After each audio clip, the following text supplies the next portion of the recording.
Hello friends, welcome back to my YouTube channel. Friends, आज के video में आप देखने वाले हैं यूजीसी नेट के पाठ्यक्रम में लगा हुआ उपन्यास देवरानी जेठानी की कहानी। यह उपन्यास बहुत ही छोटा उपन्यास है और उपन्यास लेखन के आरंभिक दौर में लिखा गया था और इसे डॉक्टर गोपाल राय के द्वारा लिखा गया है और 1870 ईस्वी में लियो प्रेस से ये प्रकाशित हुआ है। मेरठ के लियो प्रेस से ये प्रकाशित हुआ है। इसके लेखक गौरी दत्त हैं और ये बहुत ही छोटा उपन्यास है, मात्र 35 पृष्ठों का उपन्यास है, पर आपके एग्जाम की दृष्टि से बहुत ही महत्वपूर्ण है। तो इसीलिए आपको इसे इग्नोर नहीं करना है और इसे देखना है। यदि आपने पहले से देवरानी जेठानी कहानी उपन्यास को पढ़ा है तो ये आपके लिए रिवीजन हो सकता है, और अगर आपने अभी तक नहीं पढ़ा है तो आपको यहाँ से आपके एग्ज़ाम के लिए इम्पॉर्टेंट तथ्य, इम्पॉर्टेंट कथन, ये सभी यहाँ से आपको मिलेंगे। तो बिना देरी के सबसे पहले हम वीडियो को स्टार्ट करते हैं पात्रों से। सबसे पहले हम इसके पात्रों के परिचय लेते हैं कि इस उपन्यास में कौन कौन से मुख्य पात्र हैं और गौड़ पात्रों की भूमिका क्या रही है। प्रमुख पात्र में है सर्वसुख, जिसका नाम है सर्वसुख। ये मेरठ का अग्रवाल बनिया है और ये 4 संतानों का पिता है, जिसमें से आगे आप देखेंगे कि इनके 2 संतान, 2 पुत्र हैं और 2 पुत्री हैं। इन्हीं के ऊपर पूरी कहानी है। और जैसा कि इनका नाम है, देवरानी जेठानी की कहानी इस उपन्यास का नाम है, तो जो इनके 2 पुत्र रहते हैं उनकी दोनों बहुओं की कहानी रहती है।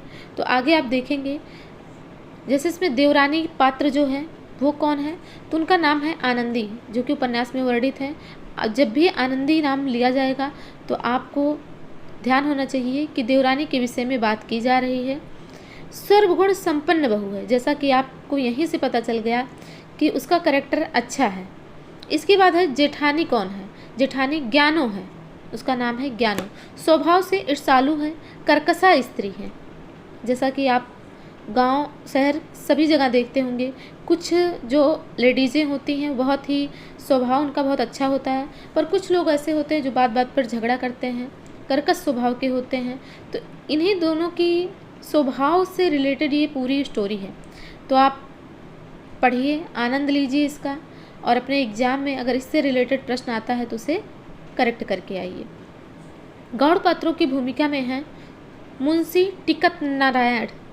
मुंशी टिकट नारायण ये शहर के अमीर हैं। इसके बाद है हरसहाय काबली।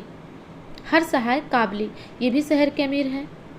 पार्वती जो हैं वो सर्वसुख की सबसे बड़ी पुत्री हैं, जिसका विवाह दिल्ली में होता है। तो पार्वती आपको याद रखना है कि सर्वसुख जो है, जो मेरठ के बनिया हैं, जिनकी 2 बहुओं की कहानी है, जिनकी घर की कहानी है, तो उनके जो बेटी है, बड़ी बेटी, उसका नाम है पार्वती और छोटी बेटी का नाम है सुखदेई। ये सर्वसुख की छोटी पुत्री हैं, जिसकी मंगनी यानी सगाई हापुड़ में बंसीधर कबाड़ी के घर हुई है। दौलत राम जो कि इनका बड़ा पुत्र है, सर्वसुख का बड़ा पुत्र, जिसकी पुत्री है मुलिया और पुत्र है कन्हैया। तो दोनों में या लगा है, और एक इसके बेटी हैं दौलत राम के। तो आपको याद रखना है कि दौलत राम के एक बेटा एक बेटी है, जिसका नाम है मुलिया और कन्हैया। छोटे लाल हैं इनके सर्वसुख के छोटे पुत्र, और इनकी पत्नी का नाम आनंदी है, और इनके पुत्र जो हैं, इनके मात्र 2 पुत्र रहते हैं, नन्हे और मोहन। लाला बुलाकी दास, इसमें एक पात्र है लाला बुलाकी दास, जो कि सर्वसुख की बिरादरी में मदरसे का नौकर है। तो यहाँ लाला बुलाकी दास के बारे में आपको पता चल गया। इसके बाद है मिश्रानी। मिश्रानी सर्वसुख के पुरोहित दिल्ली पांडे की बहू हैं। दिल्ला पांडे, ये दिल्ली नहीं है, दिल्ला पांडे की बहू हैं। तनी जो है वो नाई हैं। झल्लामल खुर्जा निवासी सर्वसुख के समधी का पड़ोसी। तनी कौन है? वो नाई है, और झल्लामल खुर्जा निवासी सर्वसुख के समधी का पड़ोसी है। डूंगर गरीब बनिया है, सर्वसुख का समधी है और दौलत राम का ससुर है। डूंगर की ही बेटी रहती है कौन? डूंगर की बेटी कौन रहती है? जो जेठानी रहती है, ज्ञानो। ज्ञानो कौन है? वो दौलत राम की पत्नी है, सर्वसुख की बड़ी बहू है। जैसा कि इसके पहले भी आपने देख लिया कि देवरानी के रूप में कौन रहता है और जेठानी के रूप में कौन। राम प्रसाद ये छोटे का साला हैं और सर्वसुख की छोटी बहू के भाई हैं। आनंदी छोटे की पत्नी है, यानी सर्वसुख के छोटे बेटे की पत्नी है, और तहसीलदार की पुत्री सर्वसुख की छोटी बहू। तहसीलदार की ये पुत्री हैं और सर्वसुख की छोटी बहू आनंदी हैं। ज्ञानचंद सुखदेई का भांजा है, ज्ञानचंद सुखदेई का भांजा है। रामदेई ये सुखदेई की भनेली है, भनेली का अर्थ है सहेली। तो रामदेई जो है वो सुखदेई की सहेली हैं, जो कि इनके मायके की सहेली हैं। बंसीधर सुखदेई के पति हैं, बंसीधर सुखदेई के पति हैं। तहसीलदार आनंदी के पिता और छोटे का ससुर। नथिया दौलत राम की बहू की भनेली, भनेली का अर्थ सहेली। तो जो दौलत राम की बहू होती ज्ञानो, बड़ी बहू, उसकी सहेली नथिया रहती है। आगे है दीनानाथ। दीनानाथ कौन है? वो नथिया का मालिक है, जो कि कपड़े की दुकान पर नौकर रहता है। कन्हैया छोटे लाल का बड़ा पुत्र है और मोहन छोटे लाल का छोटा पुत्र है। कन्हैया जो है वो छोटे लाल का नहीं, दौलत राम का बड़ा पुत्र है और मोहन छोटे लाल का छोटा पुत्र है। धा जाटनी जो होती है वो मोहन को पालने वाली होती है।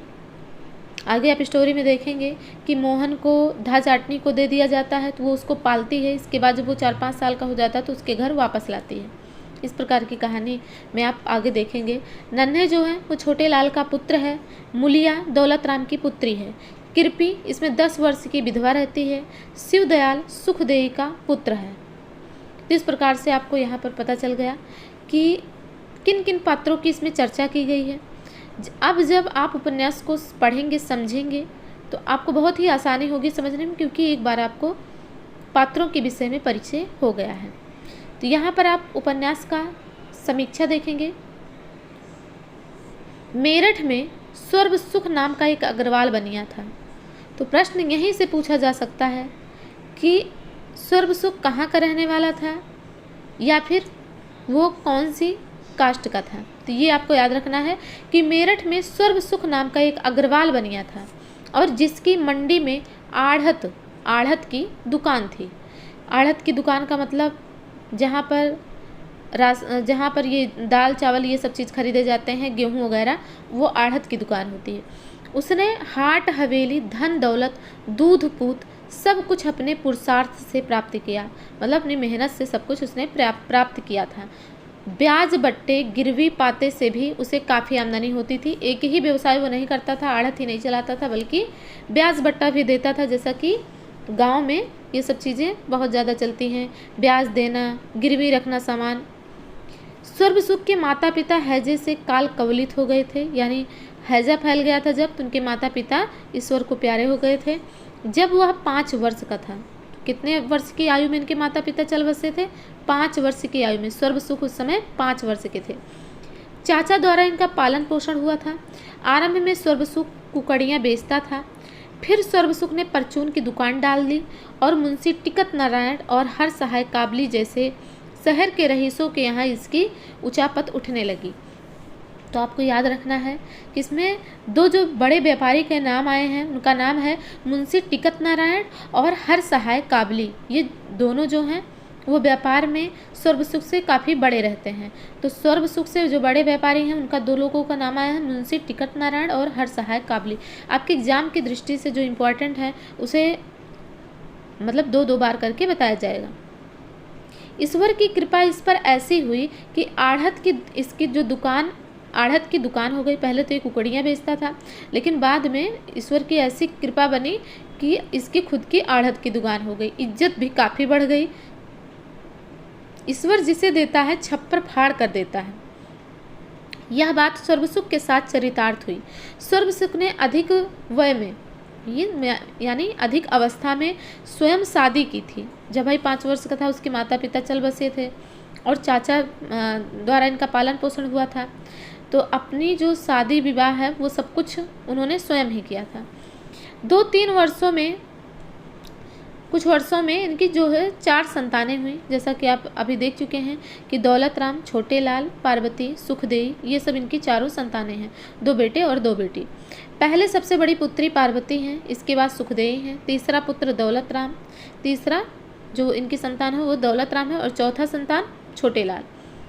सर्वसुख की बड़ी लड़की की शादी दिल्ली में तथा छोटे लड़की की मंगनी हापुड़ में बंसीधर कबाड़ी के यहाँ हुई। तो जो सर्वसुख की बड़ी लड़की है उनकी शादी दिल्ली में हुई है और छोटी लड़की की मंगनी हापुड़ में बंसीधर कबाड़ी के यहाँ हुई। तो यह भी आपको याद रखना है कि जो सर्वसुख की बड़ी लड़की है उसकी शादी दिल्ली में होती, छोटी लड़की की हापुड़ में होती है और बंसीधर कबाड़ी के यहाँ। आगे है कि सर्वसुख एक दिन अपनी पत्नी को मदरसे में नौकर लाला बुलाकी, इनके विषय में भी अपने पात्रों के परिचय प्राप्त करने के संबंध में देखा है कि नौकर लाला बुलाकी जो होते हैं वो मदरसे में नौकर रहते हैं। इनकी जो है ये इनकी बात बताते हुए सर्वसुख कहता है कि अपने छोटे बेटे को अंग्रेजी पढ़ाओ, ऐसा वो राय देते हैं। तुम्हारी क्या राय है, अपनी पत्नी से पूछते हैं। दौलत राम को तो मैं अपने कार्य में गेरूँगा, यानी अपने कार्य में लगाया रहूँगा, जो पारंपरिक हमारा व्यवसाय है उसमें हम उसे आगे बढ़ाएंगे उसके साथ मिलके, लेकिन इसे हम कुछ अंग्रेजी पढ़ाने के विषय में बात करने के लिए सोचता है। सर्वसुख की पत्नी उसके दिन भर गलियों में बेकार घूमने मारपीट करने की बातें बताती हुई कहती हैं कि यह अच्छी बात है। अक्सर आप देखते होंगे घर में जो छोटे बच्चे होते हैं वो थोड़ा बिगड़ जाते हैं, तो जो गली में घूम रहा है मारपीट कर रहा है तो इससे तो अच्छा है कि वो जाए मदरसे में इंग्लिश ही पढ़े। हमारे पुरोहित दिल्ला पांडे की बहू मिसरानी 4 दिन पहले आई थी और उसने कहा था कि सुखदेई को हमारे साथ नागरी पढ़ने भेजा करो, वहाँ वह सीना पुरोना के साथ चिट्ठी पत्री भी लिखना सीख जाएगी। तो यहाँ ये हिंदी पढ़ाने की बात कर रहे हैं कि नागरी पढ़ने भेजा करो। और कौन है जो नागरी पढ़ाएगा, वो दिल्ला पांडे की बहू है मिसरानी। तो सुखदेई की भी बात पढ़ने लिखने की हो रही और छोटे बेटे की छोटे लाल की उसकी बात हो रही है। तो वो क्या कहते हैं कि उसके यहाँ एक मेम आती हैं कभी कभी और लड़कियों को पढ़ता देखकर कभी छल्ला कभी अंगूठी दे जाती हैं। तो देखिए यहाँ पर लालच दर्शाया जा रहा है। पहले जैसे आज की स्थिति है, जो आज लड़कियाँ जिस तरीके से पढ़ रही, जिस तरीके से आगे बढ़ रही, उस तरीके से पहले वो स्थिति नहीं थी। तो उन्हें मैदान में लाने के लिए, उन्हें पढ़ने के लिए प्रेरित करने के लिए वो कभी कभी छल्ला और कभी अंगूठी दे जाती थी जो बच्चियाँ पढ़ती थीं। आगे है कि छोटे लाल मदरसे जाने लगे, दौलत राम लाला सर्वसुख के साथ दुकान जाने लगे और सुखदेई मिसरानी से नागरी पढ़ने लगी। सबका सब काम सेट होता चला गया। दौलत राम की सगाई हो जाती है। खुर्जा निवासी झल्ला मल ने लाला सर्वसुख को बताया कि लड़की का बाप डूंगर, तो इनके बाप का क्या नाम था, ज्ञानों के डूंगर, गरीब बनिया है। डूंगर ये भी आपको याद रखना है कि जो जेठानी होती है ज्ञानो, उसके पिता का नाम डूंगर रहता है। जिसकी सराय की नुक्कड़ पर परचून की दुकान है, लेकिन लड़की की माँ बड़ी लड़ाका है, जो कि इसे भी यानी ज्ञानों को भी समझ लीजिए अपनी माँ से प्राप्त हो जाता है, वो भी लड़ाका रहती है। झल्लामल यह भी बताता है कि छोटे लाल नसीबवर है। गुड़गांव में तहसीलदार ने इसका टेवा मांगा है, क्योंकि वो अंग्रेजी पढ़ा लिखा रहता है।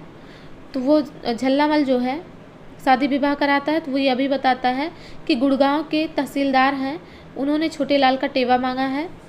लाला दीन दयाल कृपी के ताऊ आए थे, और उस समय और कौन आया था, लाला दीन दयाल जो कि कृपी के ताऊ हैं वो आए थे।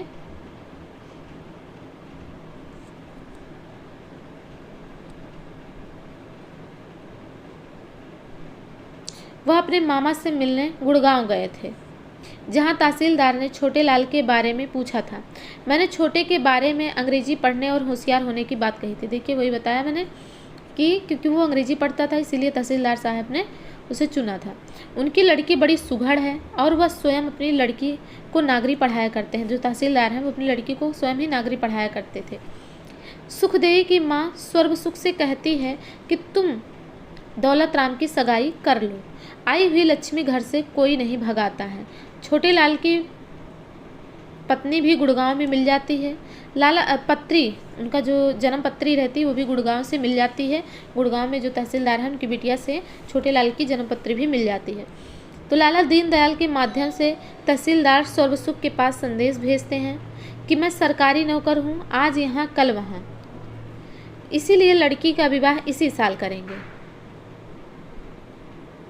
इधर से संदेश यह भेजा जाता है कि हमारी इज्जत उनके हाथ में है, अभी 2 विवाहों से निपटे हैं, अगले वर्ष जैसा मुंशी जी कहेंगे वैसा करेंगे। क्योंकि ये अपने बेटे और बेटी की विवाह कर चुके थे, तो कहते हैं कि अभी हम 2 विवाहों से तुरंत निपटे हैं, और 2 विवाह करने वाले किस तरीके से परिवार की क्या स्थिति रहती है उसके विषय में बताते हैं कि अगले वर्ष आप जैसा कहेंगे वैसा ही किया जाएगा, परंतु अभी रुक जाइए।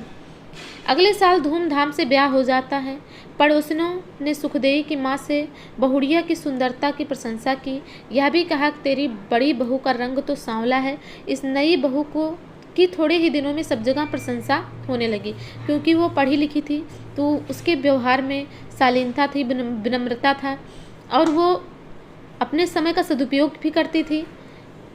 तो आप आगे देखेंगे कि किस तरीके से वो क्या क्या कार्य करती थी। सुखदेई का गौना नहीं हुआ था।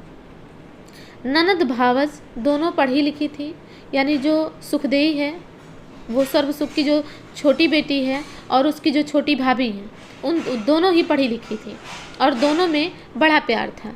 सुखदेई इतना पढ़ी लिखी नहीं थी, पर चिट्ठी पत्री अच्छे ढंग से लिख लेती थी। उसने अपनी पढ़ी लिखी सब भनेलियों यानी सब सहेलियों को बुलाकर उनका पढ़ना लिखना भावज को दिखाया।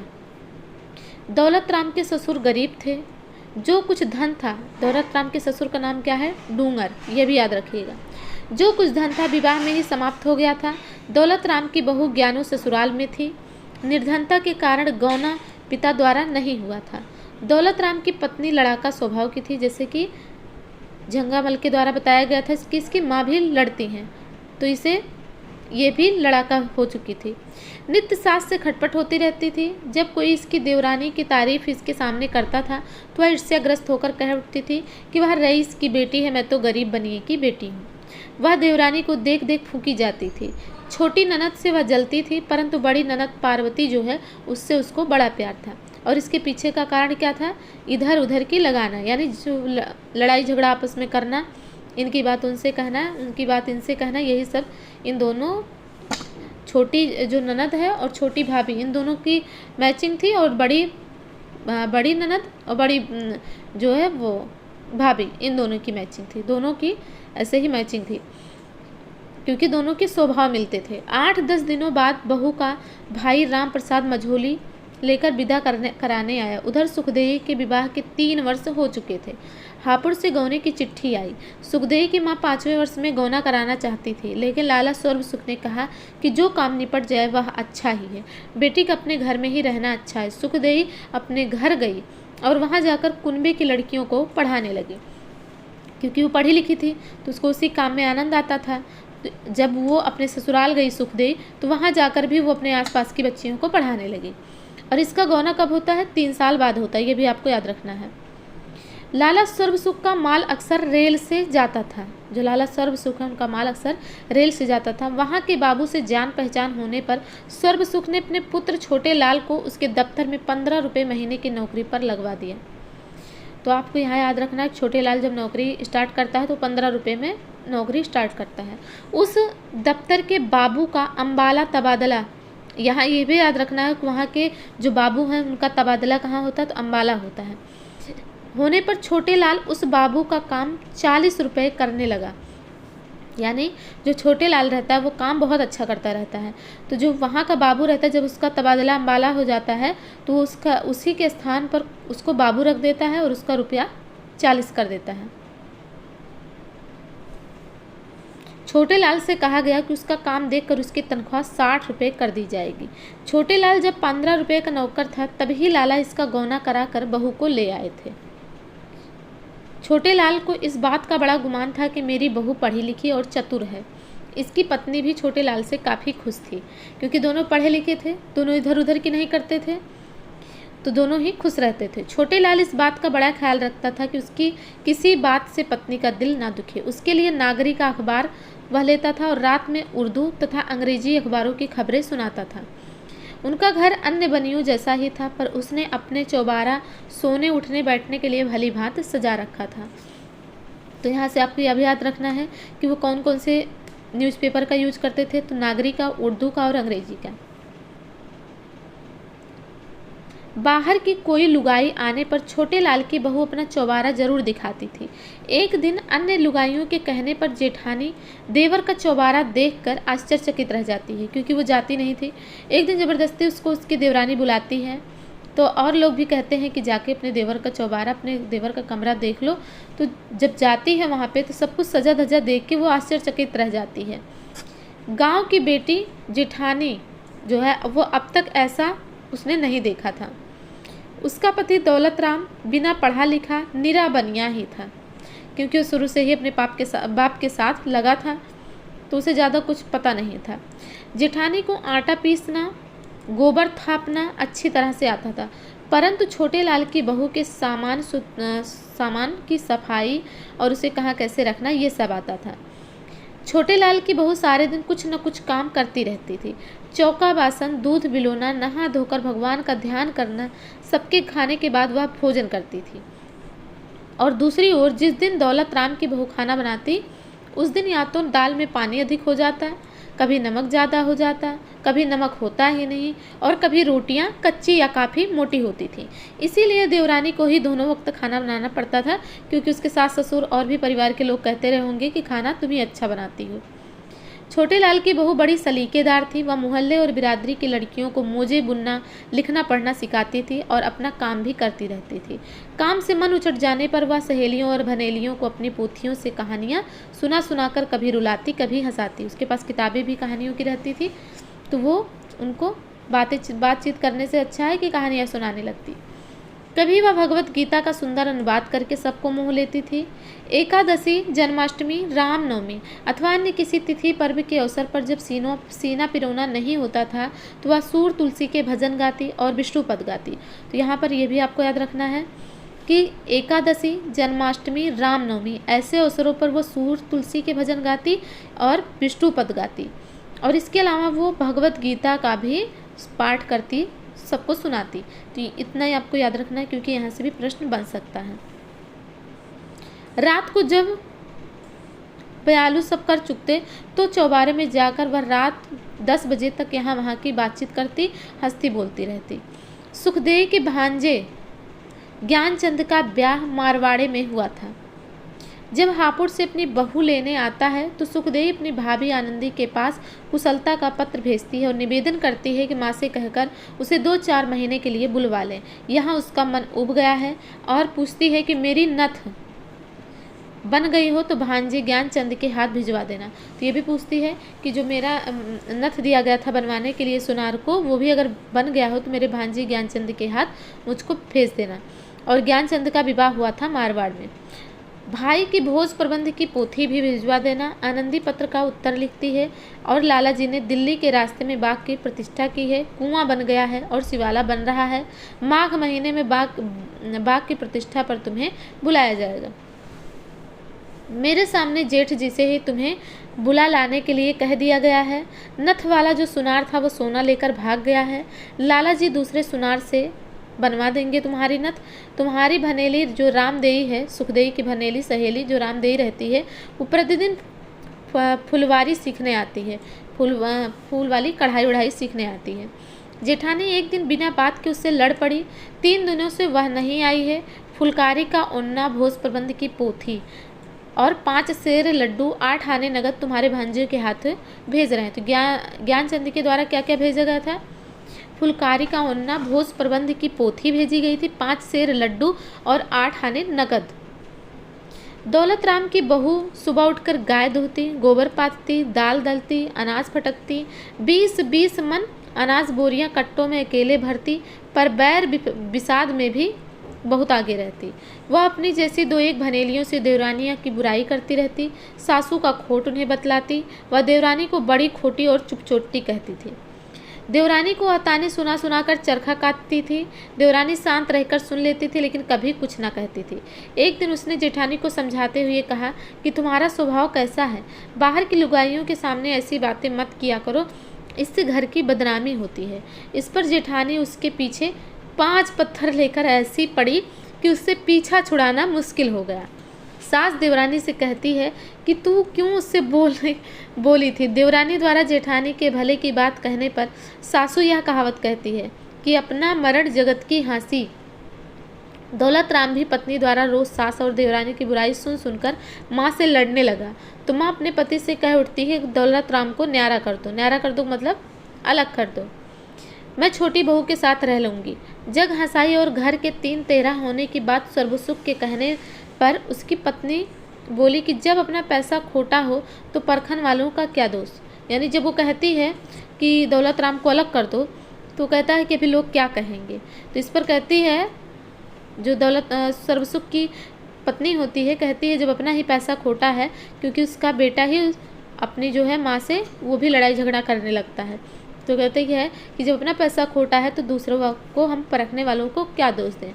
परिणाम यह हुआ कि अलगोजा हो गया और सामने का दालान दौलत राम को दे दिया गया तथा सब तरह से बंटवारा कर दिया गया। लाला सर्वसुख के यहाँ औरतों की लड़ाई तथा अलगाव की खबर गुड़गांव पहुंची तो तहसीलदार साहब ने अपनी बेटी आनंदी को पत्र लिखा। तो उन्होंने क्या लिखा, जब आप इस कहानी को पूरा पढ़ेंगे तो आप देखेंगे कि पत्र कितने अच्छे से लिखा जा रहा। आजकल तो मैसेज का ज़माना हो गया, लेकिन पत्र जो है बहुत अच्छे से इन्होंने लिखा था कि तुम्हारा पढ़ना लिखना उसी दिन काम आएगा जब तुम अपनी सास की आज्ञा मानोगी।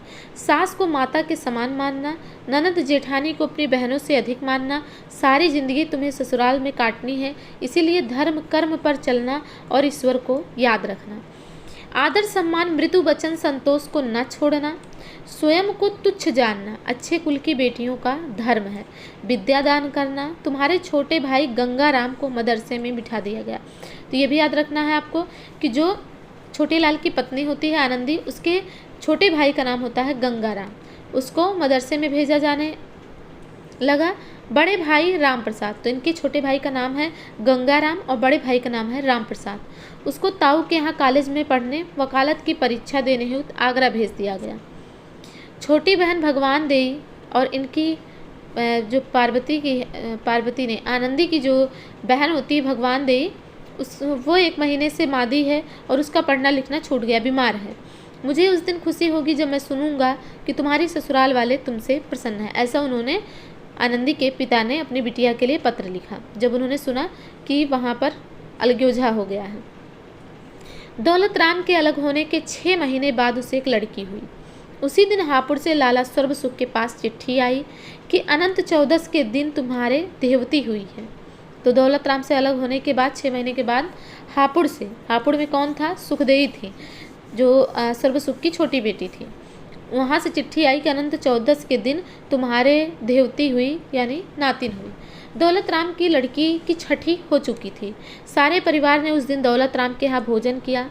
लाला सर्वसुख के पास दिल्ली से पत्र आया जिसमें लिखा था कि पार्वती की बड़ी लड़की का बसंत पंचमी के दिन विवाह होगा। 15 दिन पहले वह भात न्योतने आएगी। सर्वसुख की घरवाली लाला को सुखदेई के छूछक भेजने की बात कही। वह यह खुशखबरी भी सुनाती है कि छोटे लाल के घर में भी लड़की होने वाली है। बहू के बाप के साथ भेजने के लिए वह पत्र लिख दे। एक नाई के साथ छूछक अर्थात धौन भर पक्के लड्डू, 5 तियल बागे, 5 गहने, कुछ मूंग और चावल, 1 रुपया नगद हापुड़ भेज दिया गया। ये होता है छूछक। तो यहाँ से आपको यह भी ध्यान रखना है, क्योंकि आजकल एनटीए को कहीं से भी प्रश्न पूछ रहा है, तो जो भी कुछ इम्पोर्टेंट आपको दिखता है स्टोरी के अलावा, वहाँ से आप वो चीज़ ध्यान रखिए कि क्या चीज़ है। पार्वती अपने देवरानी के संग भात न्योतने आई। गुड़ की भेली देकर सबको विवाह में आने का बुलावा किया। तो क्या देती है, गुड़ की भेली देती है और सबको शादी में बुलाती है। लाला सर्वसुख ने छोटे लाल को अवकाश न मिलने पर दौलत राम को भात लेकर नाई ब्राह्मण के साथ दिल्ली भेजा। जेठ सुदी 3 जुमेरात के दिन छोटे लाल के घर लड़का हुआ। बिरादरी वालों, दाई, ब्राह्मण, नाई, नाते रिश्तेदार सभी आए, लेकिन जेठानी एक दिन भी आकर इस खुशी के वातावरण में खड़ी नहीं हुई। वह सास और देवरानी को सुना सुना कर कहती कि जिनके नसीब खोटे हैं उनकी बेटी होती है और जिनके नसीब अच्छे हैं उनके बेटे होते हैं। छोटे लाल ने बेटे को खिलाने के लिए एक टहलवी रख दी थी। उसे जो है खिलाने के लिए मतलब ये है कि उससे जिससे कोई खेलता रहे, तो कोई खेलने के लिए उसको टहलाने घुमाने के लिए एक टहलवी रख दिया था। लाला ने 4 रुपये का घी और 1 रुपये की खाड़ लड्डू बनाने के लिए बहू के वास्ते भिजवा दिया था, छोटी बहू के लिए। छोटे लाल की पत्नी होशियार थी, बच्चे की खातिर खाने का परहेज करती थी, लेकिन लड़का जब 6 महीने का हुआ तो सिर से नहाने और भीगे बालों से बच्चों को दूध पिलाने पर उसे ठंड लग गई। दौलत राम की बहू सब कुछ खाती पीती थी, सास ससुर का कहा उल्टा करती थी। उसकी लड़की सूख कर कांटा हो गई थी और नित्य उसे मादी हो रही थी, बीमार रहती थी। दोनों माँ बेटियों को नेत्र विकार होता है तो किसी ने उसके बहका दिया कि तुम्हारे आंखें घर के देवता ने पकड़ी हैं। उस दिन से उसने दवा भी डालना छोड़ दिया। ये कहानी रहती है ज्ञानू की। समाचार मिलने पर लाला ने उसे डांट लगाई कि आंखों में दवा नहीं डालोगी तो अंधी हो जाओगी। कोई 15 दिनों में रसौत की पोटली से उसे आराम हुआ। छोटे लाल के लड़के नन्हे की जब आँख दुखने लगी तो उसकी माँ ने अपनी सास से पूछकर एक रगड़ा बनाया, एक दवा बनाई जिससे नन्हे को आराम मिल जाता है। वह नन्हे को सफ़ा खाने के बड़े बाबू से टीका भी लगवा देती है। तो किससे लगवाती? सफ़ा खाने के बड़े बाबू से टीका लगवा देती, क्योंकि पढ़ी लिखी रहती है तो उसको इन सब चीज़ों की जानकारी रहती है। एक बार बच्चे को ऐसा मादा होता है कि सभी ने आस छोड़ दी थी। डॉक्टर ने सलाह दी कि जब बच्चे के दांत निकल रहे हों तो जंगलों मैदानों में उसे सुबह सुबह हवा खिलाई जाए। इसी के लिए छोटे लाल ने टहलवी रखा था कि जिससे उसको सुबह सुबह टहलाने घुमाने लेके जाए। इससे अच्छी कोई दवा नहीं। परिणाम यह हुआ कि गोलक बाबू के बाग तक नौकर नित्य उसे ताज़ी हवा खिलाने लगे। जब वह 2 साल का हुआ तो गडलूने में बैठाकर सूर्य कुंड तक लाला छोटे लाल स्वयं उसके साथ जाने लगे। छोटे लाल नन्हे को अंग्रेजी पढ़ाकर रुड़की कॉलेज में भेजकर इंजीनियर बनाने की बातें करता है तो उसकी घरवाली उसे अपने आगरे के ताऊ जैसा वकील बनाने की बात करती है। यहाँ पर यह भी ध्यान रखिए कि जो नन्हे हैं, छोटे लाल का पुत्र है, उसको जो है उसकी वाइफ क्या सोचती है वकील बनाने का, जैसा उसके आगरे का ताऊ वकील है। लेकिन छोटे लाल क्या सोचता है? वो सोचता है कि रुड़की के कॉलेज में भेजकर हम उसे इंजीनियर बनाएंगे। लाला सर्वसुख पोते पोतियों को बाहर चबूतरे पर खिलाते हैं। एक दिन पुरोहित तिल्ला पांडे उनके पोते के विषय में लाला सर्वसुख से कहते हैं कि यह लड़का बहुत बुद्धिमान और भाग्यशाली होगा, क्योंकि इसके छीदे दांत हैं, चौड़ा माथा है और यह हंसमुख है। तो आप लोग भी अपना फीचर देख लीजिए कि किसके दांतों में स्पेस है, छीदे दांत हैं, और किसका माथा चौड़ा है और हंसमुख है। कौन? तो वो कैसा व्यक्ति होगा? बुद्धिमान होगा, भाग्यशाली होगा। इसकी सगाई बड़े घर की लेना, ऐसा पुरोहित दिल्ला पांडे बताते हैं कि इसकी सगाई बड़े घर की लेना है, बहुत ही भाग्यशाली है। दौलत राम की लड़की जब 2 वर्ष की थी तो उसकी माँ उसे ऐसे खिलाती थी कि उसकी हंसली उतर जाती थी, यानी उसको खूब उछाल कूद के खिलाती थी तो उसकी हंसली ही उतर जाती थी। उसके रोने चिल्लाने पर पड़ोसन बच्चे की हंसली चढ़ाती। दौलत राम की पत्नी लड़की को खसखस के बराबर नित अफीम दिया करती थी और अपने काम धंधे में मस्त रहती थी। लड़की नशे में खटोले पर पड़ी रहती थी। खटोला जो कि बच्चों का समझ लीजिए वो बिस्तर रहता है। एक बार उसके बहुत रोने पर उसका नशा उतरा, जानकर उसे चने के बराबर उसे फिर से अफीम उसने दे दिया, और जब ज़्यादा अफीम की मात्रा बच्चे के अंदर हो गया तो उसकी जान पर बन आई और फिर उसे डॉक्टर को दिखाया गया, तब जाकर वो बची। तो ऐसा तो वो करती थी। दौलत राम की जो भनेली नथिया थी, उसका पति दीनानाथ कपड़े की दुकान पर नौकर था। वह कपड़े की फेरा फेरी करता था। शाम को जब वह लौटता तो नथिया उससे गहनों के लिए रोती, झींकती और लड़ती भिड़ती। उसे रोटी न खाने देती। इस पर उसका पति कहता था, अरे भगवान, रोटियों के तो लाले पड़ रहे हैं और तुझे गहने पाते की सूझ रही है। और वह एक न सुनती और रात दिन क्लेश करती। फलता दीनानाथ और एक दिन दुखी होकर वह घर से निकल जाता है। एक दिन नथिया दौलत राम की बहू से मिलने आती है और उसके ना मिलने पर छोटे लाल की बहू से मिलकर अपनी विपदा कहती है।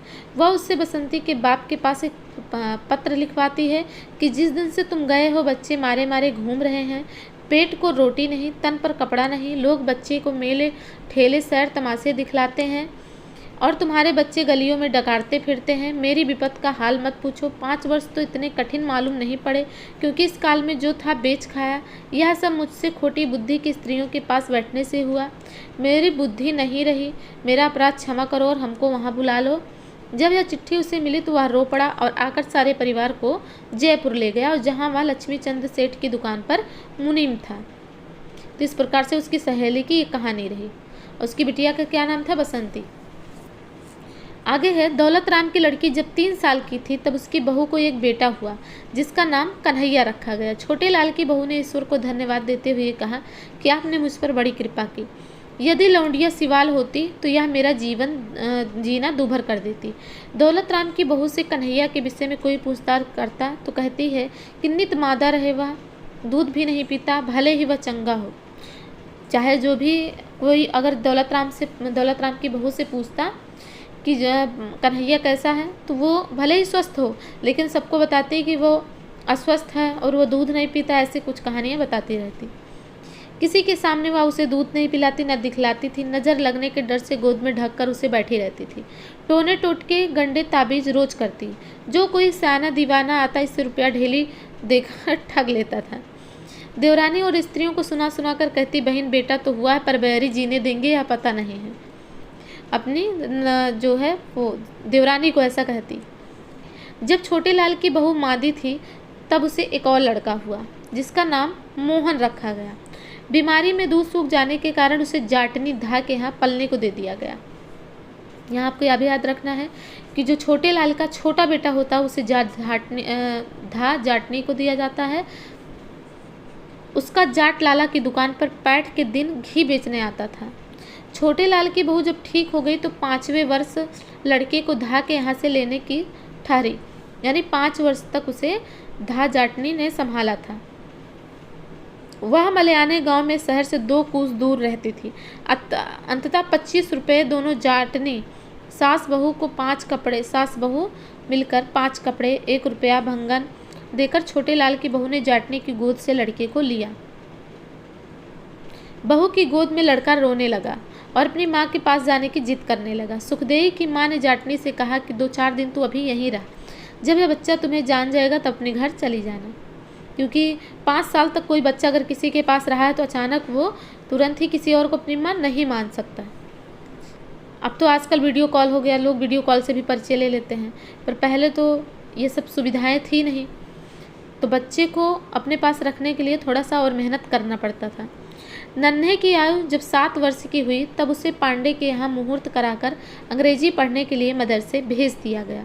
नन्हे की सगाई के रिश्ते कई जगह से आने पर छोटे लाला और उसकी बहू ने कहा कि 15-16 वर्ष का होने पर विवाह सगाई करेंगे। बाबा दादी के यह कहने पर कि जब वह सयाना हो जाएगा तो कौन इससे विवाह सगाई करेगा, लोग कहेंगे कि जाति में या खोटे होंगे, इस कारण अब तक विवाह नहीं हुआ। लाचार बुलंदशहर में नन्हे की सगाई हुई और जिस दिन नन्हे का टीका हुआ उस समय बड़ी बहू आकर बाहर से आग लगाई और चक्की पीसने बैठी तथा अपनी मरी माँ को याद करके बहुत रोई। यानी जिस दिन उसकी सगाई हुई उस दिन उसने ये सब कहानियाँ करी। छोटे लाल की बहू की ममेरी बहन दिल्ली से मेरठ में ब्याही गई थी। इसकी 9 वर्ष की बेटी कोयल में शिवलाल बनिया के बेटे से ब्याही गई थी।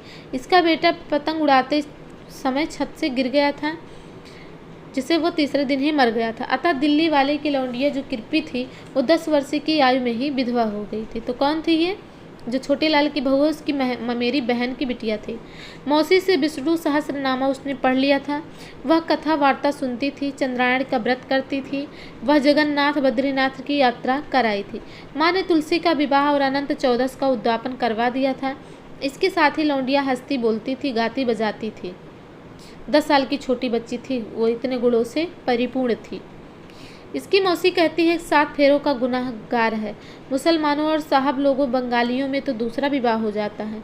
धर्मशास्त्र में भी लिखा है जिस स्त्री का उसके पति से संभाषण न हुआ हो वह विवाह के पीछे पति का देहांत हो जाए तो पुनर्विवाह योग्य है।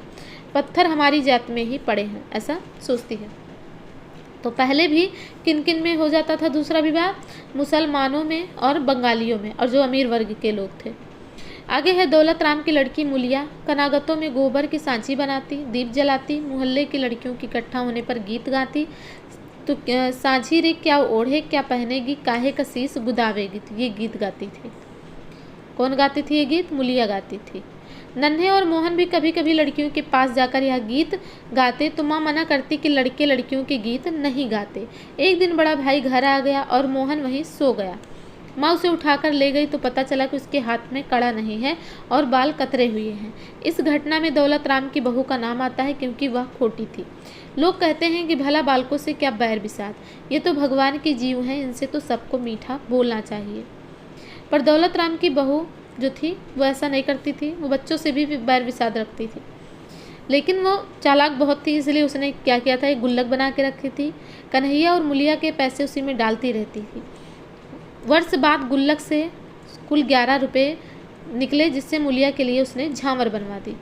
इन बातों में चतुर थी बहू ने इस प्रकार 100 रुपये जोड़ लिए थे और ब्याज पर दे रखे थे, और उसने अपने लिए 100 रुपये जोड़ रखा था, उसे ब्याज पर दे दिया था। छोटे लाल की बहू ने एक पैसा भी नहीं जोड़ा था। वो काम करने में, साफ़ सुथरा रखने में, इन सब चीज़ों माहिर थी। मोजे बनाने में, फुलकारी बनाने में, इन सब चीज़ों माहिर थी, लेकिन पैसा उसने जोड़ के नहीं रखा था। जोड़ने और जमा करने की दृष्टि से दौलत राम की बहू ही तारीफ करने के काबिल थी। मोहन एक जुआरी से दिवाली के दिनों में मिलता है और उसे खिलौने दिलाए जाने का बहाना करके वो उठा ले जाता है और जंगल में चिम्मन तिवाड़ी के बाग में, इस नाम याद रखिएगा, ये भी पूछा जा सकता है, चिम्मन तिवाड़ी के बाग में उसको लेकर जाता है और उसका कड़ा, बाली, तगड़ी, सोने की अंगूठी उतरवा कर भाग जाता है। मोहन के घर पर ना मिलने से हंगामा मच जाता है। घर की औरतों पर गुस्सा किया जाने लगा कि लड़के को इन्होंने गहना पहनाकर खो दिया। कोतवाली में रिपोर्ट दर्ज की जाती है। जमादार के कहने पर और 5-7 पल्लेदार बुलाकर मसाले जलवा कर बड़े लाला सर्वसुख मोहन की खोज करते हैं। दौलत राम चिम्मन तिवाड़ी के बाग में जाता है तो वहाँ सुबकता हुआ मोहन एक गड्ढे में पड़ा हुआ मिलता है। हुसैनी पल्लेदार, इनका भी नाम याद रखिए, चिम्मन तिवाड़ी के बाग में मिलता है मोहन, और जो है हुसैनी पल्लेदार उसे गड्ढे से बाहर निकालता है। उस गड्ढे में कीकड़ के पेड़ से उसका शरीर लहूलुहान हो गया था, क्योंकि कीकड़ के पेड़ में कांटे होते हैं। अगले दिन 5 रुपये के लड्डू मोहल्ले और बिरादरी में बांटे गए, जिससे दान पुण्य किया गया, कि खुशी हुआ कि हाँ बच्चा मिल गया। आगे है, दौलत राम की लड़की का संबंध अतरौली में चुन्नी लाल कसेरे के बेटे से हुआ। किसी ने लाला सर्वसुख से यह कह दिया कि तुमने कहाँ सगाई की, क्योंकि वह तुम्हारी बराबरी के नहीं, बारात भी हल्की लावेंगे। लाला सर्वसुख ने उत्तर देते हुए कहा कि उन्होंने घर बार, चाल चलन, बड़ा कुटुंब, लड़के की पढ़ाई, उसकी चतुरता और दुकानदार का कारोबार आदि देखकर शादी तय किया है। रुपया पैसा किसी की जाति नहीं होती, क्योंकि वो खुद ही सब कुछ कमाए थे। मनुष्य को चाहिए जितनी चादर देखे उतनी पांव पसारे। मुलिया का विवाह फुलैरा दोज के दिन हो गया। दिलाराम पांडे और एक ब्राह्मण ने मिलकर विवाह करा दिया। बारात की विदाई के समय सब बारातियों को 1-1 रुपये, नारियल, टीके दिए गए। विदाई के समय लड़की रोने लगी कि मैं सासू के घर नहीं जाऊंगी। दौलत राम की आंखों में भी आंसू आ गया। उसने कहा, बेटी रो मत, हम तुम्हें शीघ्र बुला लेंगे। लाला सर्वसुख की सलाह से 3 रोटी देने की थी, पर छोटे लाल के मुंह से निकल गया कि 2 रोटी ही बहुत है। दौलत राम की बहू इस पर बहुत नाची कूदी और कहने लगी कि छोटे लाल की माँ का क्या खर्च होता है, अभी तो मालिक बैठा है। नन्हे की सगाई बुलंदशहर में सुन्नी झुन्नी के यहाँ हुई। वह खत्ती भरते थे। अनाज का भाव गिरने से उन्होंने अपने चारों खत्ती बेचकर 2000 रुपये प्राप्त कर लड़की का विवाह करने के लिए तैयार हो गए। सर्वसुख को 7वां तीज के सुबह दिन विवाह करने के लिए चिट्ठी भेजी गई। लाला सर्वसुख ने छोटे लाल, दौलत राम, उसकी माँ से सलाह मशविरा किया। बारात बुलंदशहर की ओर चल पड़ी। हापुड़ जाकर ठहरी। लाला ने पहले ही आदमी भेजकर बंसीधर से कहकर बाग में कढ़ाई चढ़वा दी थी।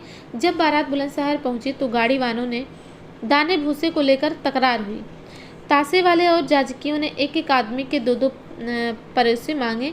जब लड़का फेरों से उठकर थापा पूजने गया तो उसने 4 छंद कहे। उसने एक छंद का 1-1 रुपया लिया। वहाँ खेड़ियों में विवाह वाली रात को अड़ोसन और बिरादरी की स्त्रियां एकत्रित हुई। पड़ोसन सबने गाया बजाया, नाचा कूदा। चौधरी की बहू ने पूछा कि दौलत राम की बहू नहीं आई।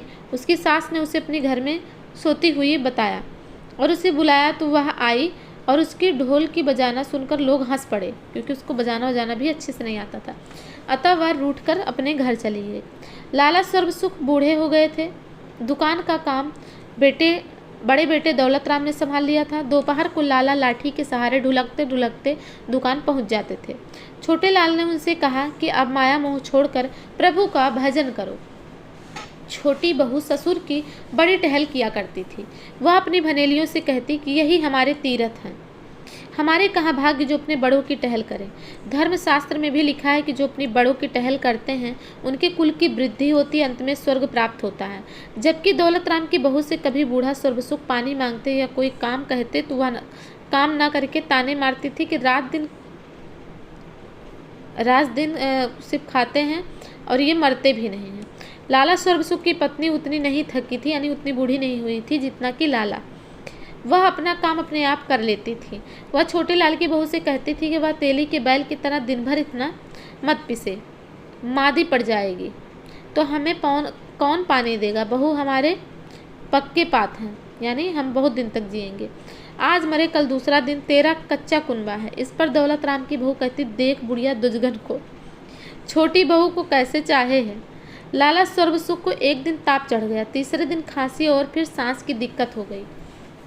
हकीम जी के सामने लाला ने कहा कि इस बार बच जाऊं तो दौलत राम और छोटे लाल का साझा बांट दूं, यानी सब कुछ बांट दूं। मेरे जाने के बाद लड़ाई झगड़ा होगा, मैं जानता हूं। पर वह अचानक चल बसे। अगले दिन गोदान कराया गया। गंज की दुकान पूर्ण करके पुरोहित को दी गई। मोहल्ले बिरादरी से जो आते लाला सर्वसुख की तारीफ करते। पुरोहित ने कहा कि लाला जी ने जीते जी एक अच्छा काम किया कि सब कंगलों को पाव भर दाने दिए। लाला सर्वसुख की 13वीं की बात छोटे लाल नौकरी पर जाने लगा। दौलत राम दुकान के धंधे में लग गया। स्वर्गीय सर्वसुख की पत्नी सुस्त रहने लगी। दौलत राम की बहू का अभिमान इतना बढ़ गया कि कहती, जो कुछ करे है वह मेरा मालिक ही करे है। इस घर में सारी मेरी मालिक की कमाई है। जो चीज़ें लाला के जीवित रहने पर छोटे लाल के घर दुकान से आती थी वह आना भी बंद हो गया। बुढ़िया बहू तेरा कहती पर उसकी कौन सुने। बहू के सिखाने पर दौलत राम जो है उसकी नज़र भी फिर गई। वो भी सोचता कि अब भाई घर पे जब मैं कमा रहा हूँ तो मेरे ही घर पे सामान जाए। छोटे लाल ने घर में सलाह की कि भाई तो सारा माल दबा बैठा, साझा की बात ही नहीं करता। छोटे लाल की बहू ने कहा कि हम क्या छाती पर माल रख कर ले जाएंगे और आगे कौन ले गया है। जब तक बुढ़िया बैठी है चुप ही रहो, अन्यथा बिरादरी वाले कहेंगे कि बाप के मरते ही फजीता हुआ। बाप के मरे 6 महीने गुजरे होंगे कि बुढ़िया भी मर गई। दौलत राम की बहू बोली कि बाप का मरना तो बड़े बेटे ने किया था, पर माँ का मरना छोटा बेटा करेगा। छोटे राम को खर्चा उठाना पड़ा। जब छोटे लाल ने देखा कि बड़ा भाई हिस्सा बांटने के नाम पर लड़ने दौड़ता है तो उसने एक वकील की सलाह से तकसीम की अर्जी दी। दौलत राम ने उत्तर में कहा कि यह सब मेरा पैदा किया हुआ है। हाकिम ने इसे पंचायत में भेज दिया। पंचों ने न्याय करते हुए दोनों भाइयों के मध्य आधा आधा बंटवारा कर दिया। पंचों ने दौलत राम से कहा कि अगर इसे ना मानोगे तो आगरे की सुध धरोगे तो बिगड़ जाओगे, यानी अगर तुम वकीलों के चंगुल में फंसोगे तो बिगड़ जाओगे, दोनों लोग का पैसा जाएगा। अंत में दौलत राम को पंचों का न्याय मानना पड़ा। मंडी की दुकान दौलत राम के पास रही। इस पर भी दौलत राम की बहू ने कहा कि पंचों ने हमें लुटवा दिया। मंडी की जो दुकान है जो वो खुद चलाता था वो दुकान दौलत राम को ही दिया गया, क्योंकि वही उनके अर्निंग का सोर्स था। छोटे लाल के हिस्से में हवेली आई। दौलत राम को दूसरी जगह जाना पड़ा। जाते समय दौलत राम की बहू 2 खिड़कियां और चौखट वहां से उखाड़ ले गई और वह जैसे ही अपनी दुआरी पर पहुंची चौखट से ठोकर खाकर गिर पड़ी और कह उठी, हे भगवान, बैरी यहाँ भी चैन नहीं लेने देते। तो इसको भी याद रखना है कि ये कौन कहता है, तो ये कहती है जेठानी यानी कि ज्ञानू। तो इस प्रकार से ये आपका देवरानी जेठानी की कहानी उपन्यास यहीं पर कंप्लीट होता है। तो आपको ये वीडियो कैसा लगा ये हमें कमेंट के माध्यम से ज़रूर बताएं। और अगर आपको कोई वीडियो किसी टॉपिक पर चाहिए तो आप हमें कमेंट के माध्यम से बता सकते हैं। वीडियो को देखने के लिए धन्यवाद।